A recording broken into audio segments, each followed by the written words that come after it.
안녕하세요. 깨달음으로 가는 7단계 제5장 깊은 인내를 하며.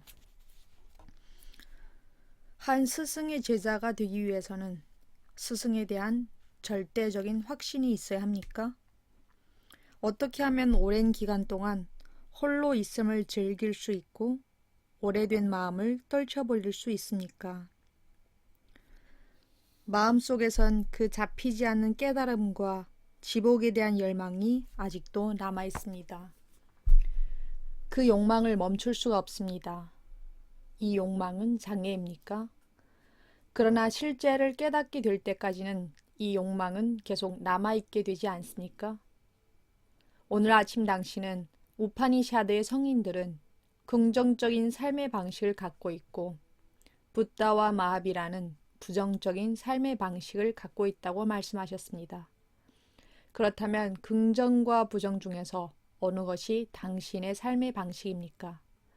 당신은 제자들에게 어떤 방식을 가르치십니까? 사랑하는 오쇼, 한 스승의 제자가 되기 위해서는 스승에 대한 절대적인 확신이 있어야 합니까? 그대는 스승에 대해 절대적인 확신을 가질 수 없다. 그리고 그럴 필요도 없다. 필요한 것은 그대 자신에 대하여 절대적인 확신을 갖는 것뿐이다. 그대가 어떻게 스승에 대해 확신을 가질 수 있겠는가? 그대는 두 개의 서로 다른 마음의 상태를 기반으로 살고 있다. 그대가 볼 수 있고 이해할 수 있고 해석할 수 있는 것은 모두 그다지 소용이 없을 것이다. 그리고 그대가 옳을 가능성보다는 틀릴 가능성이 더 클 것이다. 그러나 스승에 대해 확신을 가질 필요가 없다. 그러니 그것에 대해 걱정하지 말라. 그대 자신에 대해, 그대의 탐구에 대해 확신을 가져야 한다. 그대가 자신에 대해 확신을 가지면 스승에게도 전체적으로 귀의할 수 있다. 기억하라. 전체적인 귀의는 스승에 대한 확신에서 나오지 않는다. 그것은 그대 자신의 확신, 그대 자신의 정체성에서 나온다. 그대 자신이 깨닫지 못하면 스승은 언제나 역설적인 존재로 남는다. 왜냐하면 같은 존재만이 같은 존재를 이해할 수 있기 때문이다. 그대가 붓다가 되었을 때에만 붓다를 이해할 수 있게 된다. 그전엔 안 된다. 그대가 그리스도가 되었을 때, 그리스도가 그대에게 알려졌을 때 그대는 이해할 수 있다. 그전엔 안 된다. 그리스도는 언제나 신비로 남는다. 신비란 역설을 뜻한다. 그리스도는 그대에게 비논리적으로 보일 것이다. 그리스도가 비논리적이어서가 아니다. 그가 논리를 초월해 있기 때문이다. 그는 이성을 초월했다. 그리고 그대는 이성을 초월한 것에 대해서는 아무것도 모른다. 기껏해야 그대는 그리스도는 이성 이하의 비논리적인 사람이라고 생각할 것이다. 그리고 스승의 방식은 너무나 신비스럽다. 때때로 스승은 그대가 스승에 대해 확신을 갖지 못하게 하는 상황을 만들기도 한다. 스승에 대해 절대적인 확신을 한다면 그때의 귀의는 의미가 없다. 대체 그것이 무슨 의미가 있는가? 스승에 대해 절대적인 확신을 가지면 그것은 거래이다. 귀의 외에는 할 것이 없다. 불확실할 때 그때 귀의는 하나의 방편이 된다. 불확실하고 주저하지만 그래도 그대는 결정을 내린다. 그 결정이 그대를 변화시킨다. 스승이 신비스러울수록 귀의를 통한 변형의 가능성이 더 커진다. 2 더하기 2가 4인 것처럼 스승이 그대에게 잘 알려진다면 거기에 신비는 전혀 존재하지 않는다. 특히 수피의 스승들은 자신들에 대해 소문을 퍼뜨린다. 그래서 그들을 찾아오는 새로운 사람들은 스승에 대한 확신 때문이 아니라 자신들의 탐구에 대한 확신 때문에 찾아온다. 그들은 모험을 할 준비가 되어 있다. 그대는 왜 스승에 대해 확신을 갖기를 원하는가? 왜냐하면 모험을 원하지 않기 때문이다. 그대의 마음은 사무적인 마음이다. 어떤 나이든 여자가 구제프를 만나러 영국에서 왔다. 그녀는 구제프의 제자인 오스펜스키에 대해 들었다. 오스펜스키는 수학자이자 논리학자였다. 그는 깨달은 스승이 아니었다. 그러나 그는 완벽한 논리가여서 구제프 자신보다 구제프를 더 잘 설명할 수 있었다. 오스펜스키가 없었더라면 구제프는 세상에 알려지지 않았을 것이다. 그는 구제프의 상태에 도달하지 못했지만 논리적으로 생각하고 표현할 수 있었다. 그는 수학 전문가였다. 많은 사람들이 오스펜스키에게 이끌렸고 오스펜스키에게 이끌려갔을 때 그들은 구제프를 찾아가 보아야겠다는 생각을 하게 되었다. 그러나 그들은 좌절하고 실망해서 되돌아왔다. 그 여자는 오스펜스키에게 깊은 인상을 받아서 구제프를 만나러 갔다. 일주일 내에 그 여자는 되돌아왔다. 그리고 오스펜스키에게 말했다. 구제프라는 사람이 대단한 것 같긴 해요. 하지만 그가 착한 사람인지 나쁜 사람인지 사악한 사람인지 성인인지가 확실치 않아요. 정말 확신이 안 서요. 그가 대단한 사람이라는 건 확신이 가요. 하지만 대단한 악마인지 대단한 성인인지는 확신이 안 서요. 구제프는 남들에게 그런 인상을 일으키게 행동을 했다. 알란 와츠는 구제프에 대해 책을 쓰면서 그를 악당 성인이라고 불렀다. 때때로 그는 악당처럼 행동했기 때문이었다. 그러나 그것은 모두 연극이었고 불필요하게 시간과 에너지를 낭비시키는 사람들을 피하기 위한 일부러 한 행동이었다. 확신이 서야만 일할 수 있는 사람들을 되돌려 보내기 위해 행해진 행동이었다. 스승에 대해 확신이 서지 않는데도 일할 수 있을 정도로 자기 자신에 대해 확신이 있는 사람들만 허용되었다. 그리고 구제프에게 귀의하게 되면 라마나 마하리시에게 귀의하는 것보다 더 큰 변형을 겪을 것이다. 라마나 마하리시는 너무나 성인답고 단순하기 때문에 그에 대한 귀의는 아무런 의미도 갖지 못하기 때문이다. 그대는 귀의하지 않을 수가 없다. 그는 어린아이처럼 너무나 열려있고 너무나 순수해서 귀의는 일어난다. 그러나 그 귀의는 라마나 마하리시 때문에 일어나는 것이지 그대 때문에 일어나는 것이 아니다. 그대를 생각한다면 그 귀의는 아무 가치도 없다. 구제프에게 귀의한다면 그 귀의는 그대 때문에 일어난다. 구제프는 어떤 식으로도 귀의하도록 도와주지 않을 것이기 때문이다. 오히려 그는 갖가지 장애물들을 만들 것이다. 그래도 귀의한다면 그 귀의는 그대를 변형시킨다. 그러므로 그에 대해 절대적인 확신을 가질 필요가 없다. 그리고 그건 불가능한 일이다. 오히려 그대 자신에 대해 확신을 가져야 한다. 바로 오늘 한 사람이 와서 나에게 자신에 대해 이렇게 말했다. 제 마음은 지금 50대 50으로 나누어져 있습니다. 50%는 당신에게 가 있고 50%는 수부드에 가 있습니다. 그것은 매우 멋진 인도네시아의 명상법이다. 제 마음은 50대 50으로 나누어져 있습니다. 내가 물었다. 50대 50이라는 게 무슨 뜻인가? 그리고 그에게 어떤 일화를 들려주었다. 언젠가 물라 나스루딘이 호텔을 소유하게 되었다. 그리고 나서 그는 닭고기에 말고기를 섞다가 체포되어 법정에 섰다. 그는 자백했다. 제가 이 범죄를 범했습니다. 그리고 그는 처벌을 받겠다고 했다. 판사가 물었다. 나스루딘, 고기를 섞은 비율이 얼마인지 말해주겠소? 얼만큼의 닭고기에다가 말고기를 섞었소? 나스루딘이 매우 진실하게 대답했다. 50대 50입니다.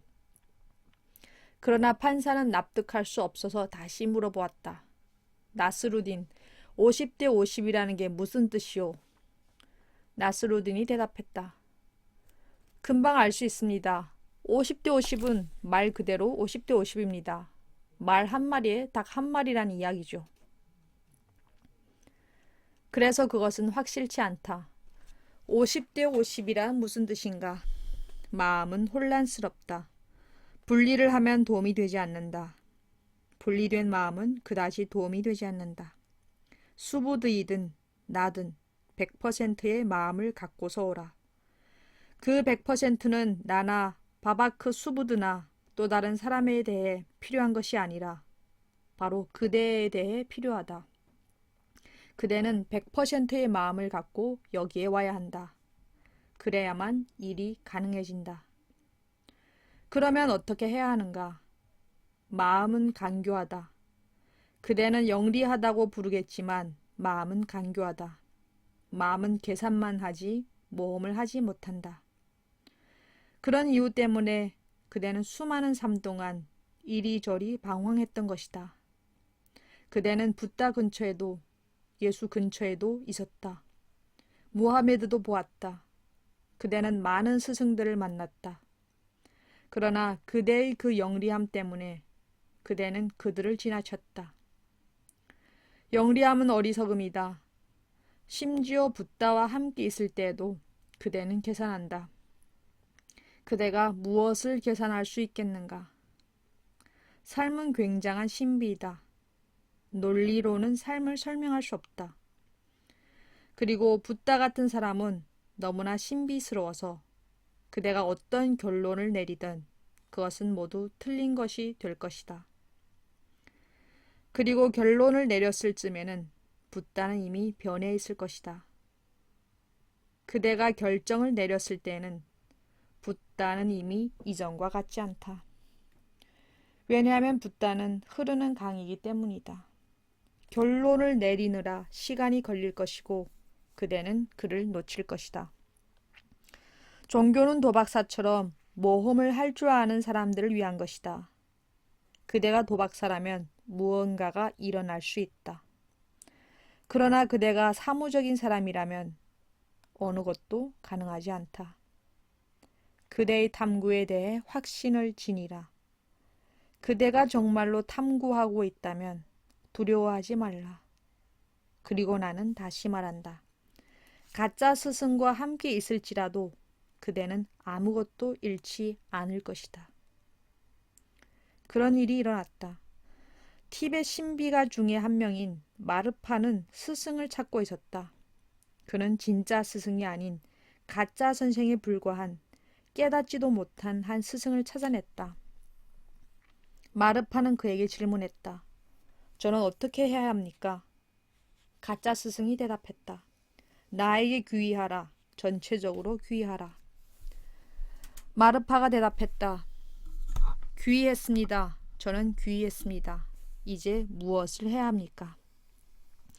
다른 제자들은 마르파를 질투했다. 이 마르파라는 사람은 위험한 사람인 것 같았기 때문이었다. 마르파는 어떠한 논쟁도 하지 않고 즉석에서 저는 귀의했습니다. 이제 무엇을 해야 합니까? 라고 말했다.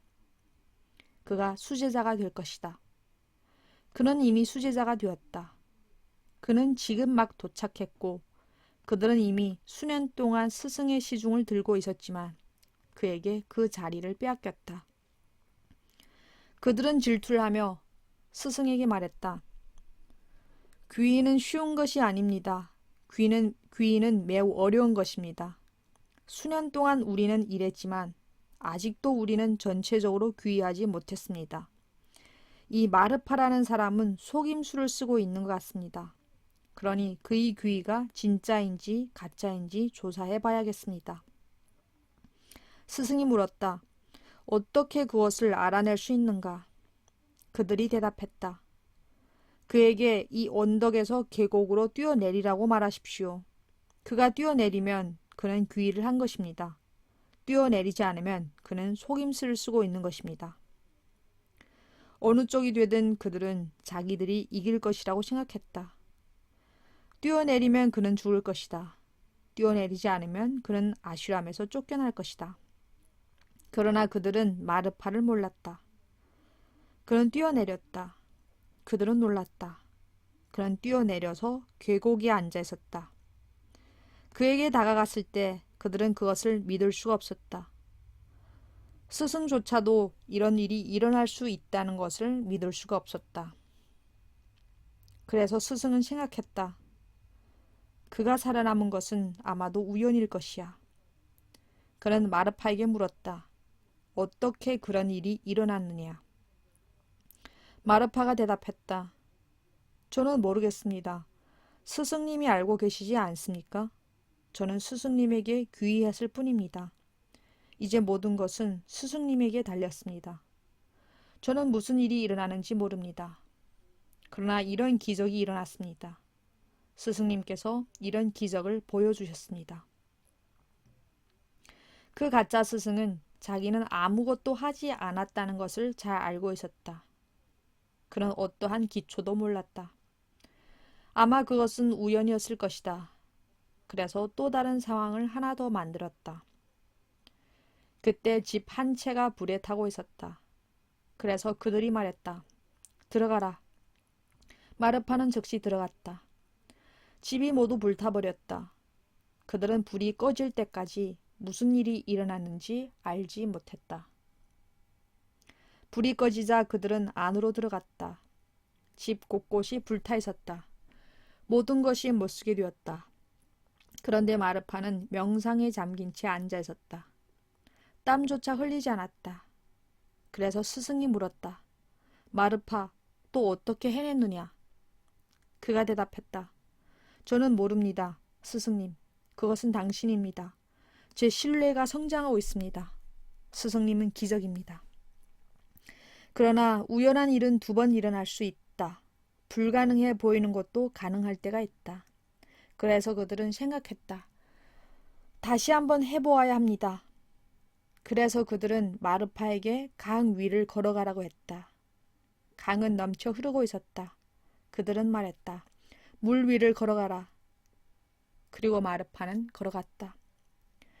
마르파가 강물 중간쯤을 걷고 있었을 때 스승은 생각했다. 내가 무언가를 하고 있는 것 같군. 그렇지 않으면 어떻게 이런 일이 일어날 수 있지? 아무래도 내 힘 때문인 것 같다. 그는 생각했다. 마르파가 나에게 귀한 것으로 물 위를 걸을 수 있다면 나라고 왜 못 걷겠는가? 그래서 그는 걷기 시작했고 곧 물에 빠져 죽었다. 그 스승에게 어떤 일이 일어났는지는 아무도 상세히 듣지 못했다. 그러나 마르파는 깨달았다. 그러므로 스승의 문제가 아니라 바로 그대의 전체성의 문제다. 가짜 스승과 함께 있어도 그대는 깨달을 수 있다. 그리고 그 반대도 진실이다. 깨달은 스승과 함께 있어도 그대는 무지한 채로 남을 것이다. 기억하라. 나는 그대를 강조한다.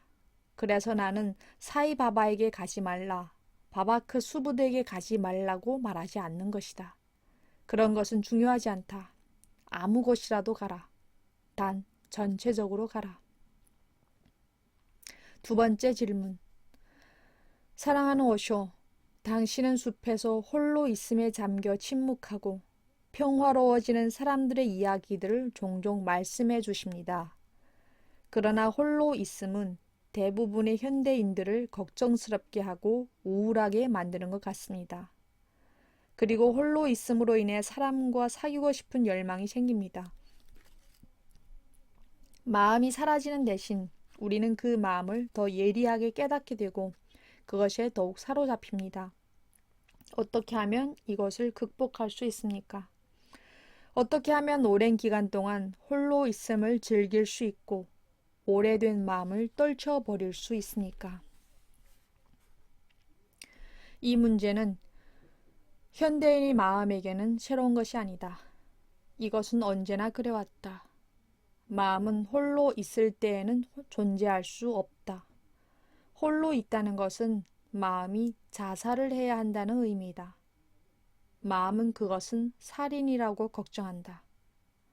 홀로 있을 때마다 마음은 존재할 수 없다. 마음은 사회에서만 존재할 수 있다. 마음은 사회적인 현상이다. 마음이 존재하려면 다른 사람들이 필요하다. 홀로 있을 때에는 화를 내지 못한다. 아니면 화를 낸다고 해도 그대는 자신이 매우 어리석게 느껴질 것이다. 홀로 있을 때에는 슬퍼질 수가 없다. 슬퍼질 만한 이유가 없기 때문이다. 홀로 있을 때에는 폭력적이 될 수가 없다. 폭력적이 되려면 다른 사람이 필요하기 때문이다. 말을 할 수도 없고 수다를 떨 수도 없다. 마음을 사용할 수가 없다. 마음은 움직일 수 없다. 마음이 움직이지 못할 때 마음은 걱정하고 근심한다. 마음은 움직여야 한다. 마음은 대화를 할 사람이 필요하다. 마음은 사회적인 현상이요. 사회적인 부산물이다. 그리고 마음은 언제나 그래왔다. 심지어 스베타케투가 숲속으로 들어갔을 때도 그는 처음에는 걱정하고 근심하고 우울해했다. 그 차이는 마음이 있지 않다. 차이는 인내심에 있다.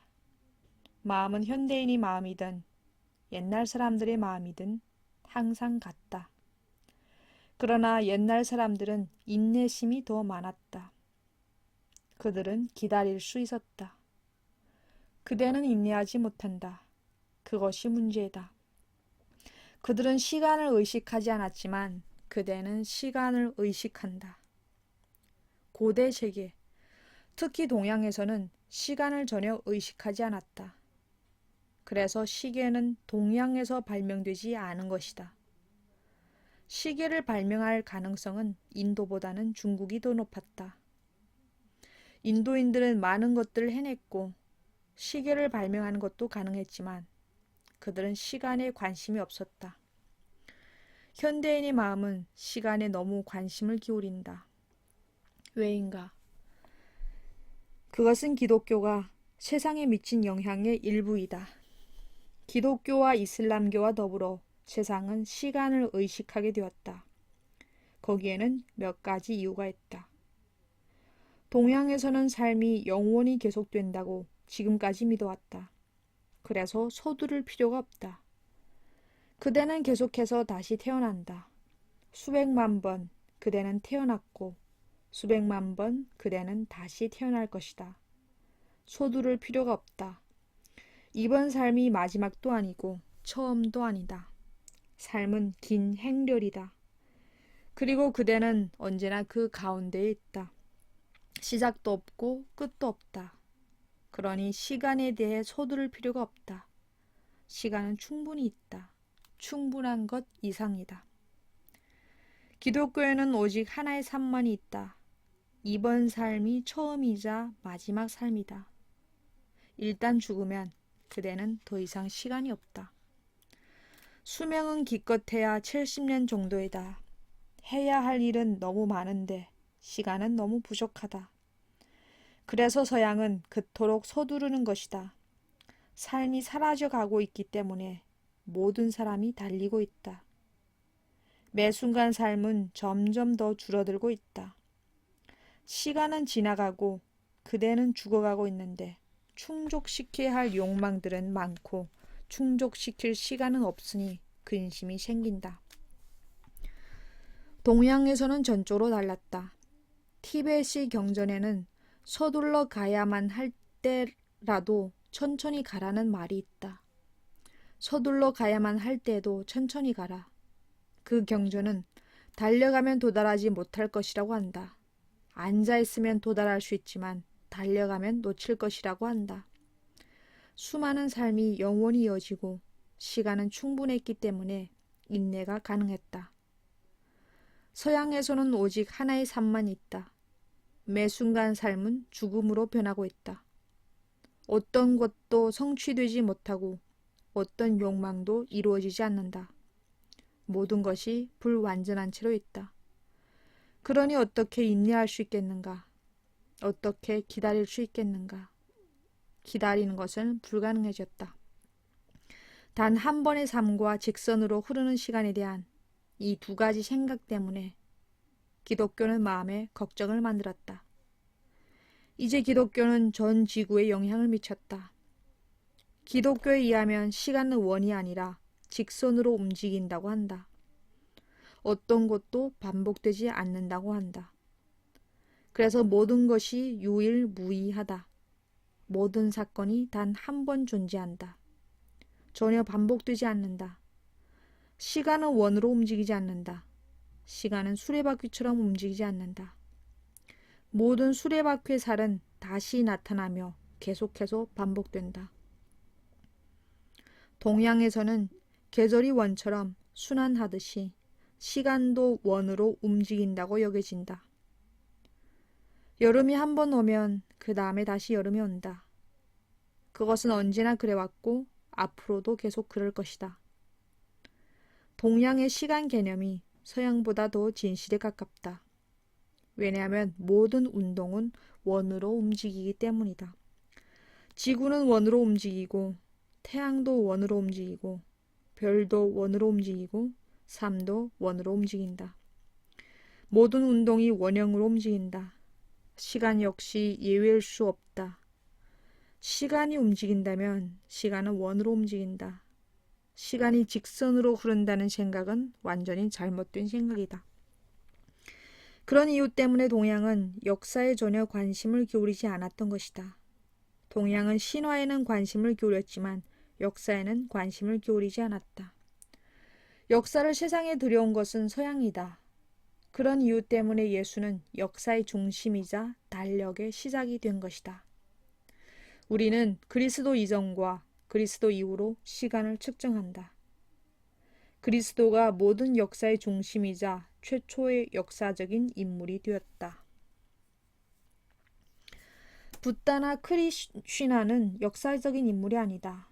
그대는 크리슈나가 정말로 태어났는지도 확신하지 못하고 크리슈나에 대한 모든 이야기가 단지 이야기인지 역사인지도 확신하지 못한다. 그러나 동양은 그런 것에 대해 전혀 걱정하지 않았다. 동양은 모든 것이 이야기라고 말한다. 그리고 그 이야기는 이전에 수없이 많이 말해줬었고 앞으로도 계속 말해질 것이다. 사실에 관심을 가질 필요는 없다. 사실은 반복되기 때문이다. 사실이 아니라 주제에 관심을 갖는 것이 더 좋다. 그러면 많은 사람들을 이해하지 못할지도 모른다. 라마가 태어나기도 전에 인도의 아바타라트들 중에 한 명인 발미키가 그의 이야기를 이미 써놓았다는 이야기가 전해져 내려오고 있다. 라마가 태어나기도 전에 말이다. 그런 일은 불가능하다.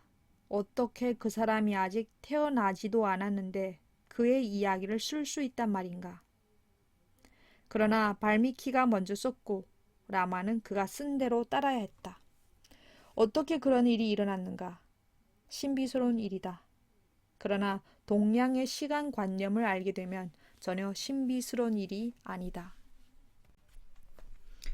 발미키는 말한다. 나는 라마를 알고 있다. 이전에 그는 수많은 시대에 태어났었기 때문에 나는 그 주제를 알고 있다.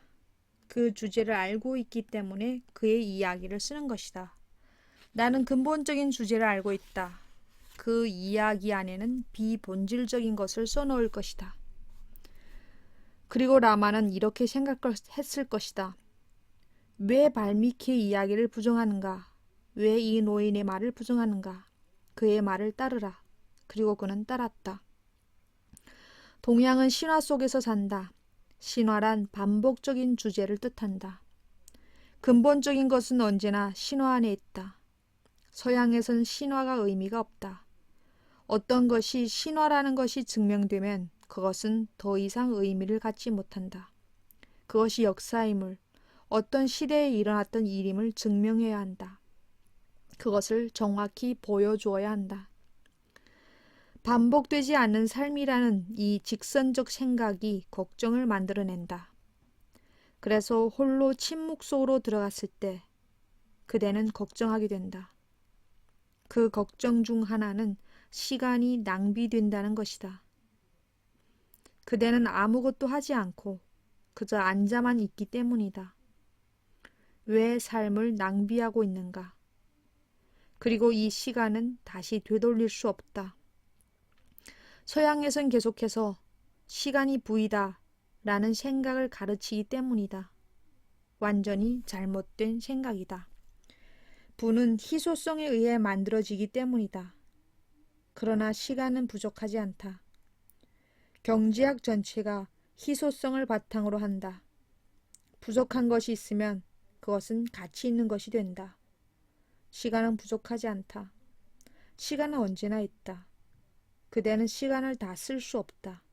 시간은 언제까지나 있을 것이다. 그러니 시간은 경제적인 것이 될 수 없다. 시간은 부족하지 않다. 시간은 부가 될 수 없다. 그러나 우리는 계속해서 이렇게 가르친다. 시간은 부이다. 시간을 낭비하지 말라. 낭비된 시간은 결코 되돌아오지 않는다. 그래서 홀로 있음 속으로 들어가 자리에 앉아있게 되면 그대는 3년을 앉아있질 못한다. 석 달도 앉아있지 못한다. 심지어 3일조차도 너무 길게 느껴진다. 3일을 쓸데없이 보냈다고 생각하게 된다. 그리고 자리에 앉아서 무엇을 하고 있는 건가라는 두 번째 문제가 생겨난다. 서양에서는 존재하는 것은 그다지 가치가 없고 행위가 가치 있는 것으로 여겨지기 때문이다. 서양 사람들은 묻는다. 너는 무슨 일을 했지?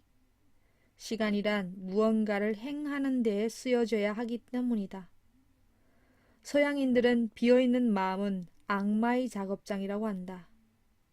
그대의 마음 또한 그렇게 알고 있다. 그래서 홀로 앉아있을 때 그대는 두려움을 느끼는 것이다. 시간을 낭비하며 아무것도 하지 않고 있을 때 그대는 계속 그대에게 이런 질문을 한다. 넌 여기서 뭘 하고 있는 거야? 자리에 앉아서 시간 반 낭비하고 있잖아. 존재하는 것이 마치 낭비라도 되는 듯이 생각한다. 그대는 뭔가를 해서 시간을 유용하게 썼다는 것을 증명해야 한다. 이것이 다른 점이다. 고대에는 특히 동양에서는 존재하는 것으로 충분했다. 다른 것을 증명할 필요가 없었다. 아무도 넌 무슨 일을 했지? 라고 묻지 않는다. 그대의 존재로도 충분했고 인정을 받았다. 침묵하고 평화롭고 지복에 차 있으면 그것으로 충분했다. 그런 이유 때문에 동양에서는 산야신들에게 일을 하도록 요구하지 않았던 것이다. 그럴 필요가 없었다. 그리고 동양인들은 모두 모든 일을 그만둔 산야신들이 일을 하고 있는 사람들보다 더 낫다고 생각했다. 서양에서는 이렇게 될 수 없다. 일을 하지 않으면 그대는 불황자나 게으름뱅이로 여겨진다. 히피는 매우 새로운 현상이다. 동양은 언제나 히피를 추구했다. 우리는 세상에서 가장 위대한 히피인 붓다와 마하비라를 창조했다. 그들은 아무것도 하지 않고 자리에 앉아서 명상을 하며 자신의 존재를 즐긴다. 현재의 모습 그대로 지복을 느끼며 아무것도 하지 않는다. 그러나 우리는 그들을 존경했다. 그들은 최고의 사람들이었고 가장 고귀한 사람들이었으며 가장 존경받을 만한 사람들이었다. 붓다는 동냥을 했지만 왕조차도 그를 찾아와서 절을 해야 했다. 언젠가 이런 일이 일어났다. 붓다가 어떤 마을을 지나가고 있었다. 그 지방의 고위 관리가 왕에게 말했다. 붓다가 오고 있습니다. 저희들은 그를 찾아가서 그의 발을 만지며 경의를 표해야 합니다. 왕이 말했다. 하지만 거지에게 그럴 필요가 있겠는가? 그는 거지이고 나는 왕이지 않은가? 왜 내가 그를 찾아가 그에게 절을 해야 하는가? 그가 나를 만나고 싶어 한다면 그가 나를 찾아와서 만날 약속을 해야 하지 않겠는가? 매우 현명한 나이든 그 고위 관리는 즉시 관리직을 그만두었다. 그는 말했다. 그렇다면 저는 단 한순간이라도 여기에 머무를 수가 없습니다. 왕은 걱정스러워했다. 이 관리는 그만두게 하기에는 너무나 아까운 사람이었기 때문이다. 그래서 왕은 말했다. 하지만 왜 그러는가? 그 나이든 고위 관리가 말했다. 폐하의 생각은 완전히 잘못된 것입니다. 폐하는 위대한 왕이고 전 세계의 황제일지는 모르지만 붓다보다 더 위대할 수는 없습니다.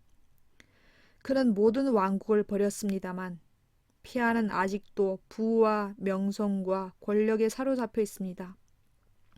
그는 그것들 모두를 버려서 아무것도 가지고 있지 않습니다.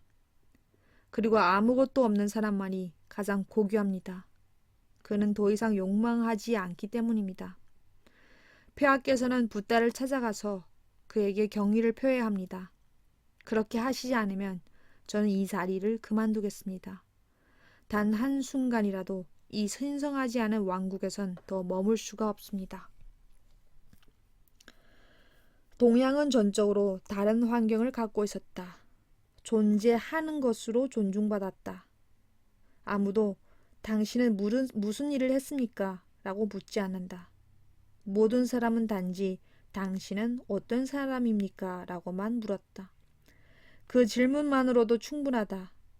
그대가 침묵하고 평화롭고 애정이 있다면, 자비가 있다면, 그대의 꽃이 피어났다면 그것으로 충분했다. 그때 그대를 돕고 시중두는 것은 사회의 의무가 되었다. 아무도 그대에게 일을 하라거나 창조적으로 무언가를 만들라고 하지 않는다. 동양은 자기 자신이 되는 것이 최고의 창조성이라고, 그런 사람의 현존이 가치 있는 것이라고 생각했다.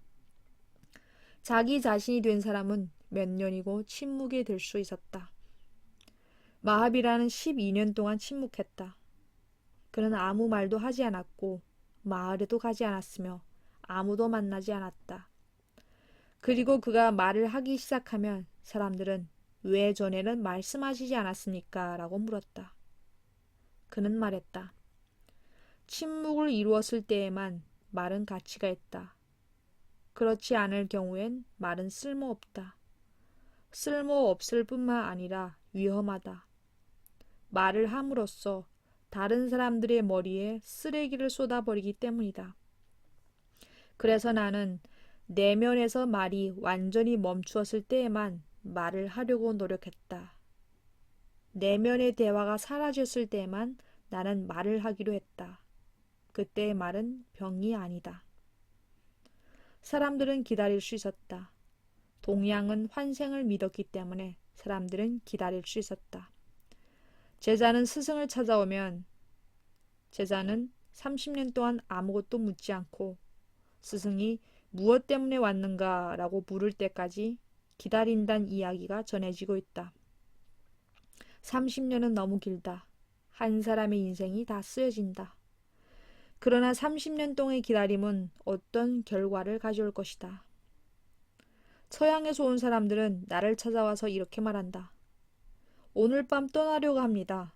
그러니 어떤 비결을 좀 주십시오. 어떻게 하면 침묵할 수 있습니까? 더 이상 머물 시간이 없습니다. 곧 떠나야 합니다. 그들은 명상을 인스턴트 커피처럼 생각한다. 그래서 명상에도 인스턴트 명상이 있을 것이라고 생각한다. 내가 건네줄 수 있는 것은 어떤 비결로 모든 것이 이루어진다고 생각한다. 아니다. 그런 비결은 없다. 명상은 오랫동안의 노력이고 깊은 인내이다. 서두르면 서두를수록 시간은 더 오래 걸릴 것이다. 그러니 서두르지 않으면 그것은 지금 이 순간이라도 일어날 수 있다는 것을 기억하라. 서두르지 않으면 침묵이 생긴다. 이야기 하나를 들려주겠다. 언젠가 이런 일이 일어났다. 2명의 승려가 여행을 하고 있었다. 배를 타고 강을 건너다가 사공이 그들에게 말했다. 어디로들 가십니까? 만약에 이 계곡 너머에 있는 마을로 가시고자 한다면 천천히 가십시오. 그러나 나이 든 승려가 이렇게 말했다. 천천히 간다면 마을에 도착하지 못할 거요. 그 마을의 문은 해 진 후에 닫힌다고 들었소. 그런데 지금 우리에겐 기껏해야 1~2시간밖에 없소. 게다가 길도 상당히 멀고 천천히 간다면 마을에 도착하지 못할 것이고, 그래서 우리는 마을 밖에서 기다려야 할 거요. 마을 밖은 갖가지의 야생동물이 있어서 위험하오. 그러니 우리는 서둘러야 하오. 사공이 말했다. 알겠습니다.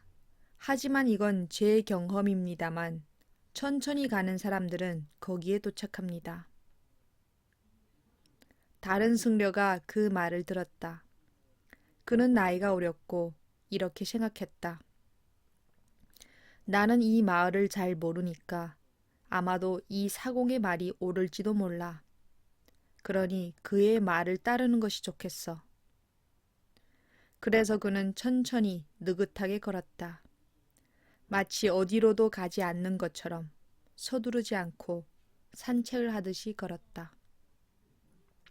나이 든 승려는 서두르고 급기야는 달리기 시작했다.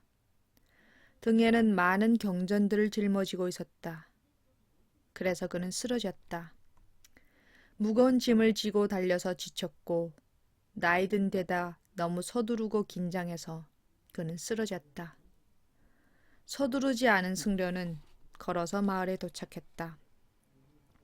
사공은 그 나이 든 승려에게 다가갔다. 그는 길 옆에 누워 있었다. 다리는 부러졌고 피가 흐르고 있었다. 사공이 말했다. 내가 말하지 않았습니까? 천천히 가는 사람은 도착하고 서두르는 사람은 언제나 어딘가에 걸려 넘어진다고 하지 않았습니까? 이 지역은 위험한 곳입니다. 길은 울퉁불퉁하고 게다가 당신은 나이도 많습니다. 그래서 내가 그런 말을 한 것인데 당신은 내 말을 듣지 않았습니다. 이 이야기는 한국의 선의 일화 중의 하나이다. 이런 것이 바로 삶이다. 천천히 그리고 인내하며 서두르지 말고 가라. 목적은 어디 다른 곳에 있는 것이 아니라 바로 그대 안에 있기 때문이다. 서두르지 않으면 그것을 느낄 것이다. 서두르면 그대는 느끼지 못할 것이다. 너무나 긴장해 있기 때문이다. 전혀 어느 곳으로도 가지 않으면 그대는 그것을 더 즉시 느낄 수 있다. 일본에서는 명상을 좌선이라고 한다. 좌선은 단순히 앉아서 아무것도 하지 않는 것을 의미한다. 선승들은 하루에 6시간 이상을 앉아 있어야 한다. 스승은 할 일을 전혀 주지 않는다. 그저 앉아 있기만 해야 한다. 제자들은 단순히 앉아 있는 수행을 해왔다. 할 일을 아무것도 요구하지 않는다. 심지어 만트라조차도 외지 않는다. 그저 앉아 있기만 한다.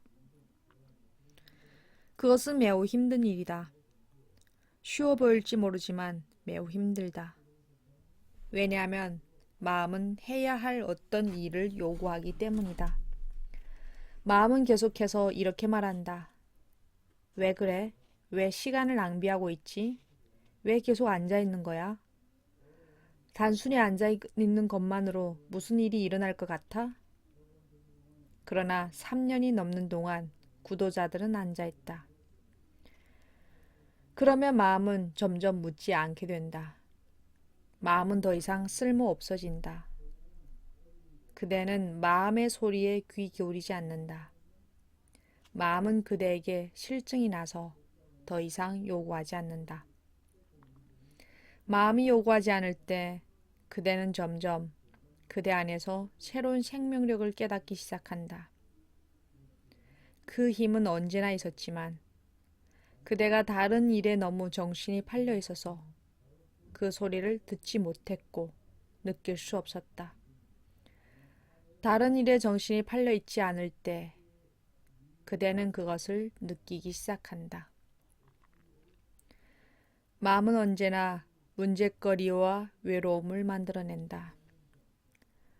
적어도 3달 동안 홀로 있어 보라. 그리고 그 전에 무슨 일이 일어나더라도 마음의 소리에 귀 기울이지 않겠다고 결심을 하라. 그리고 3달을 완전히 낭비해버린다고 미리 결심해라. 그러면 시간을 낭비한다는 생각을 계속해서 할 필요가 없어진다. 그대는 3달을 낭비해버리고 아무것도 하지 않겠다는 결심을 이미 해버렸다. 그대는 그저 앉아서 기다릴 것이다. 그때 기적은 가능하다. 3달 내로 어느 날 갑자기 그대는 그대의 존재를 깨닫게 될 것이다. 전혀 행위를 하지 않을 때 그대는 존재를 깨닫게 된다. 행위를 너무 많이 하면 그대는 그 뒤에 감추어져 있는 존재를 계속해서 잊게 된다. 3번째 질문. 사랑하는 오쇼, 저는 당신에게 헌신했다고 생각합니다. 당신과 함께 있은 이후로 제 삶은 대단히 많이 변화되었습니다. 제 가슴속에서 저는 당신이 저희 스승이라고 느낍니다. 처음으로 저는 저의 바깥 생활과 다른 사람들과의 관계에서 만족을 느끼고 있습니다. 그래서 외부적인 것에 대한 욕망은 더 이상 없습니다. 그러나 마음속에선 그 잡히지 않는 깨달음과 지복에 대한 열망이 아직도 남아 있습니다. 그 욕망을 멈출 수가 없습니다. 이 욕망은 장애입니까? 그러나 실제를 깨닫게 될 때까지는 이 욕망은 계속 남아있게 되지 않습니까? 그렇다. 그것은 장애이다. 바깥의 것이든 내면의 것이든 욕망엔 차이가 없다. 욕망은 같다. 다른 점은 없다. 그러니 욕망을 나누지 말라. 나에게 더 이상 세속적인 욕망은 없다. 세속을 초월한 욕망만이 있을 뿐이다. 라고 말하지 말라. 세속을 초월한 욕망은 세속적인 욕망만큼 세속적이다. 욕망 자체가 세속적이다. 그러니 나누지 말라. 속임수를 쓰지 말라. 무엇을 욕망하느냐는 중요하지 않다. 중요한 것은 욕망이다. 부를 욕망하든 신을 욕망하든 욕망은 늘 같다. 단지 대상만이 바뀌었을 뿐이다. 이 세상의 왕국을 욕망하든 천국에 있는 왕국을 욕망하든 대상만 바뀌었을 뿐 욕망은 그대로이다.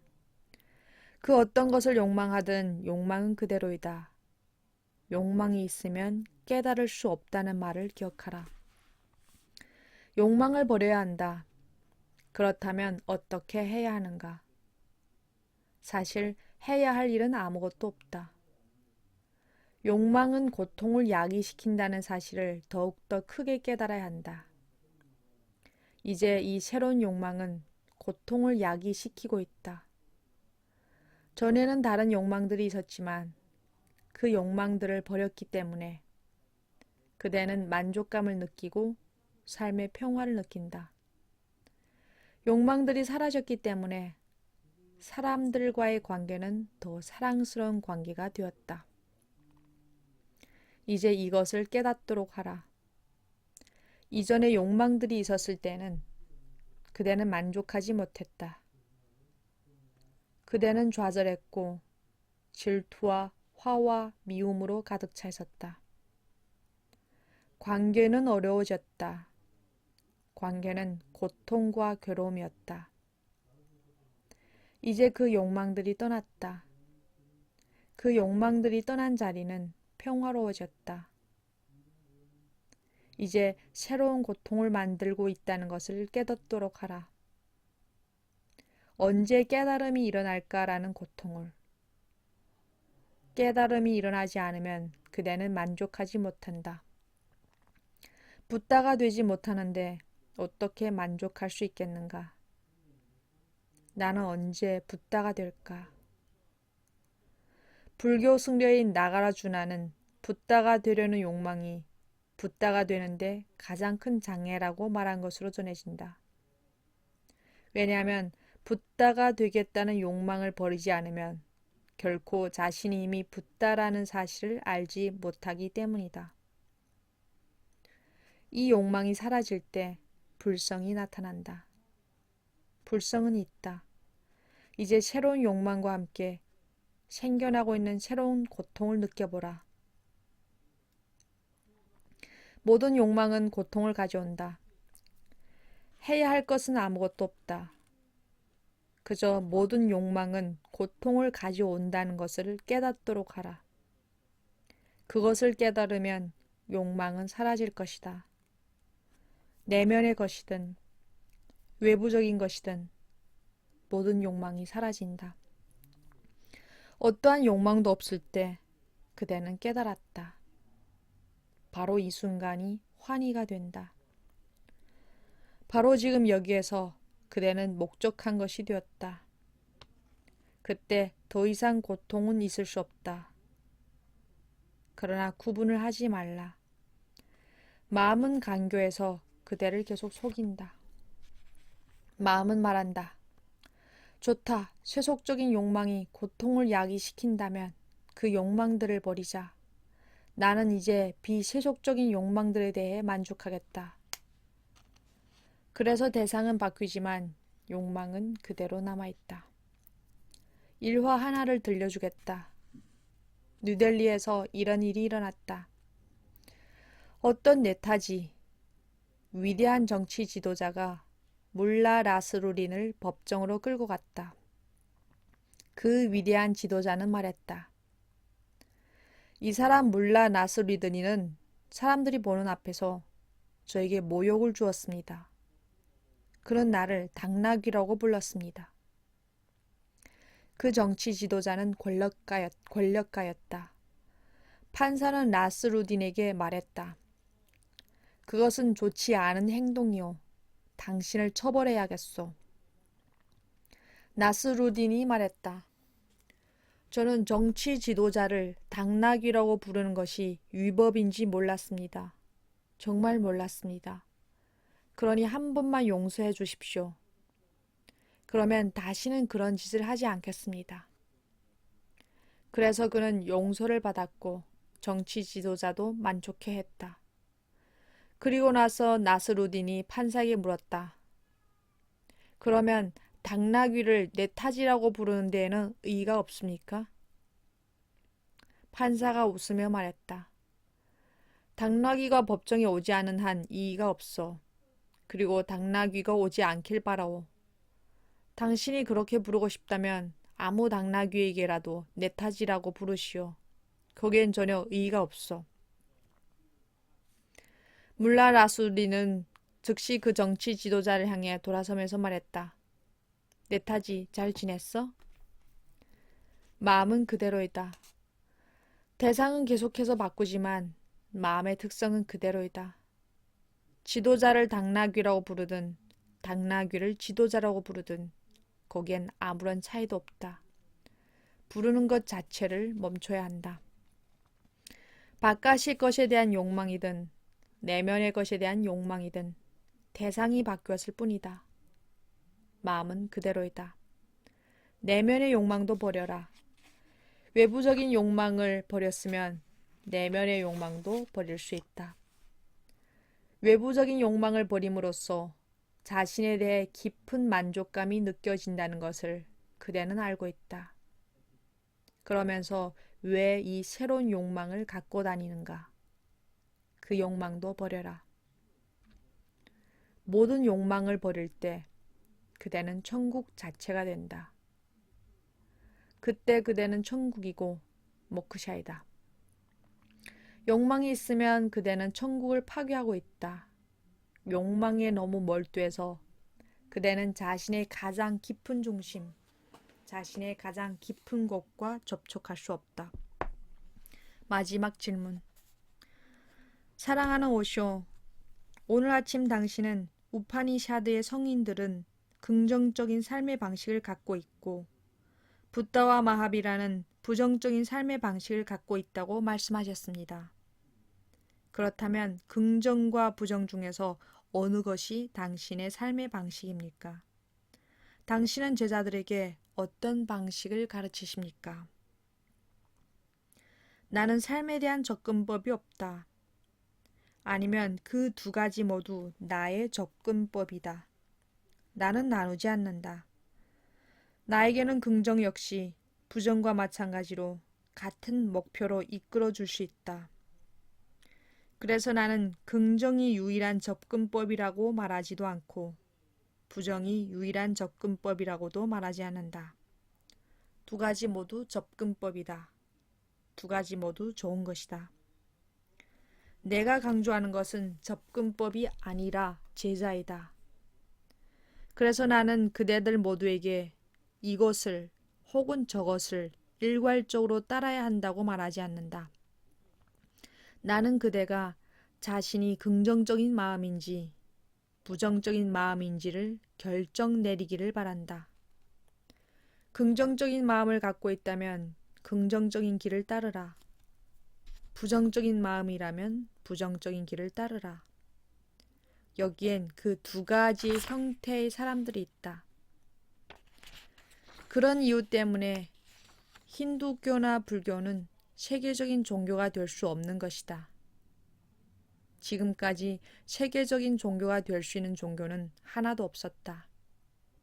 모든 종교는 한 가지의 길만 선택하기 때문이다. 나의 말은 전 세계를 포함하는 말이 될 수 있다. 나는 어떤 길도 선택하지 않기 때문이다. 모든 길이 같은 목표에 이른다. 목표와 목표에 가려는 제자들이 중요하지 그 길은 중요하지 않다. 두 가지 형태의 사람들이 존재한다. 기억하라. 지구상의 남자와 여자의 숫자는 거의 같다. 그것은 기적이다. 생물학자들은 어떻게 해서 지구상의 남자와 여자의 숫자가 늘 같은지를 설명하지 못한다. 그리고 때로 그 균형이 깨어져도 즉시 균형은 다시 회복된다. 예를 들어 전쟁에서 남자들이 여자보다 더 많이 죽어서 균형이 깨지는 경우가 있다. 전쟁이 끝나면 곧바로 남자아이들이 여자아이들보다 더 많이 태어난다. 이런 일이 어떻게 일어나는지는 생물학의 신비였다. 그러나 남자와 여자의 수는 늘 같게 유지된다. 그 신비는 극성 때문이다. 남자는 삶의 한 극이고 여자는 그 반대 극이다. 남자가 태어나면 여자도 즉시 태어난다. 왜냐하면 그 반대 극이 있어야 하기 때문이다. 반대 극이 없으면 이 자석은 존재할 수 없다. 그래서 전쟁이 일어나서 남자가 더 많이 죽게 되면 즉시 더 많은 남자들이 태어난다. 보통 때에도 남자들이 더 많이 태어난다. 태어나는 비율은 100명의 여자당 115명의 남자가 태어난다. 왜냐하면 남자아이들이 여자아이들보다 더 약해서 성적으로 성숙했을 때쯤에는 15명의 남자아이들이 죽었을 것이기 때문이다. 그래서 성적으로 성숙할 나이 무렵엔 그 숫자는 같아진다. 15명의 남자아이들이 죽었기 때문이다. 여자아이들은 쉽게 죽지 않는다. 여자아이들은 더 강하다. 남자가 더 강한 성이라는 것은 남성 우월주의자가 만든 거짓이다. 그것은 거짓이다. 여자가 더 강한 성이다. 모든 면에서 여자가 더 강하다. 여자는 남자보다 병에 덜 걸리고 남자보다 덜 미치고 남자보다 더 오래 산다. 전 세계 모든 나라의 여자의 평균 수명은 남자보다 5년이 길다. 그리고 여자는 어린 시절에도 덜 죽는다. 15%나 덜 죽는다. 여자가 더 강한 성이다. 그리고 마땅히 그렇게 되어야 한다. 왜냐하면 여자는 가장 위대한 창조를 해야 하기 때문이다. 그것은 바로 출산이다. 출산은 너무나 긴 고통이고 타파스차리아이고 사다나이다. 생각해보라. 남자가 출산을 한다면 세상은 이미 사라졌을 것이다. 9달 동안 배 안에 아기를 갖고 다닌다고 생각해보라. 남자가 임신을 하고 아이를 키운다는 것은 상상도 할 수 없다. 어떤 남자도 그럴 준비가 되어 있지 않을 것이다. 남자는 약하다. 균형이 어디에서 깨어지든 그 균형은 즉시 회복된다. 왜 그러한가? 남자와 여자는 양극단을 이루고 있기 때문이다. 인도에는 자이나교의 신화가 하나 있다. 그대들은 들어보지 못했을 것이다. 그리고 내 생각으로는 그 신화는 사실일지도 모른다. 자이나 푸라나, 자이나 신화에서는 태초에 한 명의 아이가 아니라 쌍둥이가 태어났다고 말한다. 남자아이와 여자아이로 된 쌍둥이가 태어났다고 한다. 그리고 그들은 결혼을 하였다. 쌍둥이 남매가 결혼을 했다. 수백만 년 전의 태초엔 남자아이와 여자아이로 된 쌍둥이만이 태어났다. 그들은 자연스럽게 부부가 되었고 세상은 매우 평화로웠다. 아마도 그랬을 것이다. 자연이 정해준 아내와 자연이 정해준 남편을 얻을 수 있으면 삶은 전적으로 달라질 것이다. 왜냐하면 그대는 언제나 사람을 잘못 선택하기 때문이다. 그대에게 많은 아내나 남편을 선택하는 것은 매우 어렵다. 거의 불가능하다. 어떻게 선택할 수 있겠는가? 이런 것도 생각해보라. 그대에게 많은 아버지와 어머니를 선택하는 것도 불가능할 것이다. 어디서 선택하고 어떻게 선택하겠는가? 그리고 누구를 선택하든 결국은 실망하게 될 것이다. 그러나 그대를 대신해서 자연이 선택한다면 거의 언제나 만족스러운 어머니와 아버지가 선택된다. 그대는 그것에 대해 어떻게 할 수가 없다. 자이노교의 신화에 의하면 아내와 남편은 쌍둥이로 태어났다고 한다. 그들은 태어날 때부터 친척이었다. 그들은 쌍둥이들의 깊은 조화를 갖고 있었다. 그들 사이엔 싸움이 전혀 없었다. 그들은 몸은 두 개지만 영혼은 하나였다. 자이나교에 의하면 그때가 세상의 평화기였다고 한다. 그 조화가 깨어졌을 때 모든 것이 깨어졌다. 동시에 남자와 여자가 태어나는 일은 가능하다. 그리고 아마도 다시 그것이 가능해질 것이다. 과학은 다가오는 세기에 이 가능성을 다시 일으키는데 큰 도움이 될 것이다. 그때 그대에게 한쪽 극단이 태어난다. 그 극단이 그대에게서 태어나든 태어나지 않든 그 반대쪽 극단이 다른 곳에서 동시에 태어났다. 남자아이가 태어나면 여자아이가 다른 곳에서 태어난다. 여자아이가 태어나면 남자아이가 다른 곳에서 태어난다. 긍정적인 마음과 부정적인 마음에도 그와 같은 양극단이 존재한다.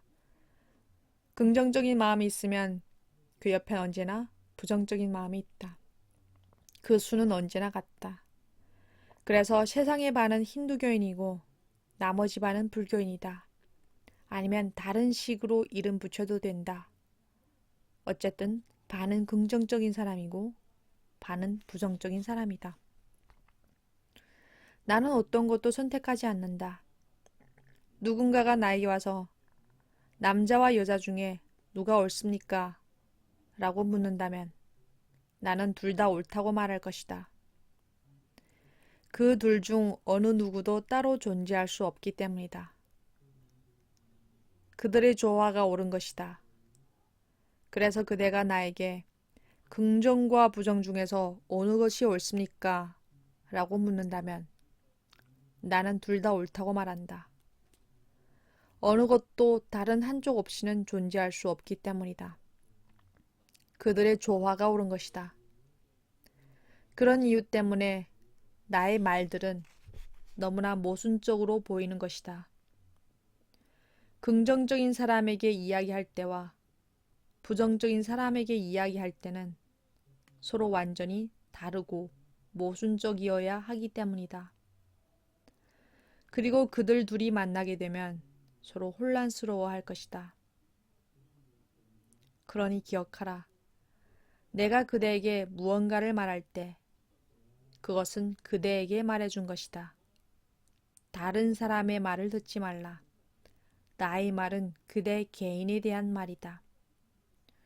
내가 무언가를 그대에게 말했을 때 그 말은 언제나 그대에게만 해준 것이다. 그리고 내가 그 말과는 반대되는 말을 했다고 말하는 사람이 있으면 그의 말을 듣지 말라. 나는 반대되는 말을 했는지도 모른다. 왜냐하면 나에게는 방법이 중요한 것이 아니라 말을 듣는 사람이 중요하기 때문이다. 나에게는 고정된 길이 없다. 다른 사람이 나에게 오면 나는 즉시 방법을 바꾼다. 나는 언제나 사람에게 맞추지 방법에 사람을 맞추지 않는다. 나에게는 방법에 사람을 맞추는 것이 어리석게 보인다. 나는 기성복을 만들지 않는다. 사람들은 옷이 길다. 그러니 다리를 자르라고 말하지만 나는 옷이 그대에게 맞지 않다고 느껴지면 언제나 즉시 옷을 잘라버린다. 옷이 잘못된 것이지 그대가 잘못된 것이 아니다. 그래서 내 말엔 많은 모순들이 있다. 그러나 나는 모순을 포함하고 있다. 사람들에게는 모순적으로 보일지 모르지만 나에게 그것들은 남자와 여자, 긍정과 부정, 낮과 밤, 삶과 죽음처럼 서로 연결되어 있다. 두 방법 모두 나의 방법이다. 그런 이유 때문에 나는 파탄잘리나 노자나 예수나 마하비라 또는 모하메드에 대해 말하는 것만큼이나 많은 사랑을 담아 붓다에 대해 말하는 것이다. 나는 모든 것을 포함하고 있다. 그것을 기억하라. 그러면 그대는 덜 혼란스러울 것이다. 오늘은 여기까지.